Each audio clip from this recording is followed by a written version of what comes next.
ప్రపంచవ్యాప్తంగా జనసేన పార్టీ 11వ ఆవిర్భావ దినోత్సవం వేడుకలు జరుపుకుంటున్న నా తోటి జన సైనికులందరికీ నా హృదయపూర్వక శుభాకాంక్షలు తెలియజేస్తా ఉన్నాను.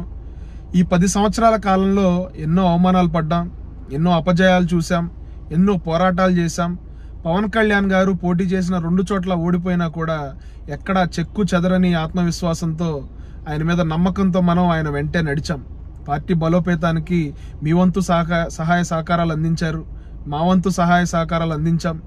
ఈ రోజున పార్టీని విజయ తీరాల దిశగా నడిపిస్తున్న పవన్ కళ్యాణ్ గారి వెంట ఇంకొక 10 వారాలు మాత్రం మనం ఆయన వెంటే నడిచి ఆయన తీసుకునే నిర్ణయాలకు మనం మద్దతు తెలిపి మన పార్టీ బలోపేతానికి, అదేవిధంగా మన కూటమి విజయానికి మనం కృషి చేస్తే మరొక్క 100 సంవత్సరాలు మన పార్టీ చెక్కు చెదరకుండా ఉంటుందని ఈ సందర్భంగా నా ప్రగాఢమైన విశ్వాసాన్ని తెలియజేస్తా ఉన్నాను. ఈ సందర్భంగా పవన్ కళ్యాణ్ గారి వెంట నడుస్తున్న మీ అందరికీ, పవన్ కళ్యాణ్ గారి పట్ల, జనసేన పార్టీ పట్ల మీరు చూపిస్తున్న ప్రేమకి నా హృదయపూర్వక నమస్కారాలు మరొక్కసారి తెలియజేసుకుంటూ, నా మిత్రులందరికీ జనసేన పార్టీ ఆవిర్భావ దినోత్సవ శుభాకాంక్షలు తెలియజేసుకుంటూ, జై జనసేన, జై హింద్.